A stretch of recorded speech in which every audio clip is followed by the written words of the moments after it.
अस्सलाम वालेकुम friends, welcome to my channel kitchen tips for women में आपको खुशामदीद कहते हैं। तो फ्रेंड्स, आज आपके लिए एक बहुत ही ज़बरदस्त सी वीडियो लेके आई हूँ जिसमें मैं आपको बताऊंगी कि कैसे आप मिनटों में नेचुरल क्लीनर से अपने किचन के डर्टी टैप को क्लीन कर सकते हैं। तो फ्रेंड्स, आपको जैसा कि मालूम है कि किचन में जो टैप होता है वो बहुत ज़्यादा गंदा हो जाता है, बार बार उसको चिकने हाथ लगते हैं, हार्ड वाटर के स्टेन भी उसके ऊपर नज़र आ रहे होते हैं। इसके अलावा अगर उसको टाइम पे साफ़ ना किया जाए तो उसको जंग भी लग जाता है और आपका जो किचन का नलका है वो ऐसे लगता है जैसे सदियों पुराना नलका होता है।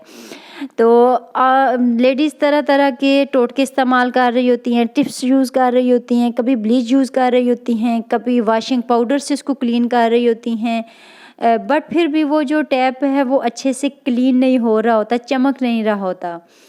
तो आज मैं आपको बिल्कुल एक नेचुरल क्लीनर बनाना सिखाऊंगी, जिसके लिए मैंने विनेगर, लेमन, बेकिंग सोडा और सॉल्ट ली है। अब इन सारे इंग्रेडिएंट्स को आपने कैसे यूज़ करना है, आपके किचन में ये सारे इंग्रेडिएंट्स इजीली अवेलेबल होते हैं।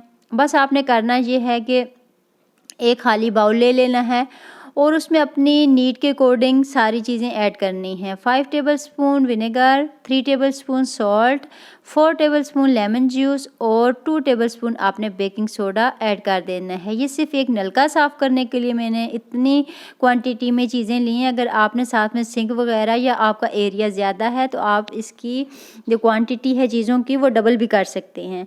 अब आपने एक मिक्सचर और पेस्ट रेडी कर लेना है और इसको अच्छे से अपने मुतासरा एरिए पे जो आपका नलका है, सिंक है, इसके ऊपर लेप कर देना है।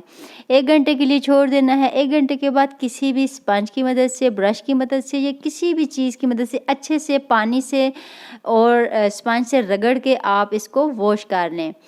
तो इसके लिए ज़रूरी ये है कि जब भी आप इस किस्म का मैलूल इस्तेमाल करें तो हाथों के ऊपर ग्लव्स लाजमी चढ़ा लें, क्योंकि ग्लव्स आपके हैंड्स की प्रोटेक्शन के लिए बहुत ज़्यादा ज़रूरी हैं। कुछ लोगों की स्किन सेंसिटिव होती है, जिसकी वजह से इस तरह की चीज़ें उनकी जो स्किन है उसको डैमेज करती हैं, ख़राब करती हैं।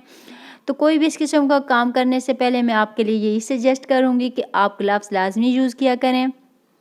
ये किसी भी ग्रोसरी स्टोर से इजीली मिल जाते हैं। जब भी आप महाना ग्रोसरी के लिए स्टोर पर जाएं तो अपने लिए किचन ग्लव्स लाजमी लेकर आया करें। ये किचन में बहुत ज़्यादा यूज़ होते हैं। तो आप देख सकते हैं कि जब हमने टैप को क्लीन किया है तो ये बहुत ज़्यादा चमक रहा है, ऐसे लग रहा है कि जैसे बिल्कुल नया नलका लगा हुआ है। तो आप भी अपने किचन में मौजूद इंग्रेडिएंट्स के साथ अपने किचन के सिंक को, अपने किचन के टैप को, इसके अलावा और भी जो स्टील की चीज़ें हैं उनको क्लीन कर सकती हैं। मिलते हैं नेक्स्ट वीडियो में, तब तक के लिए इजाज़त दीजिए। अल्लाह हाफिज़।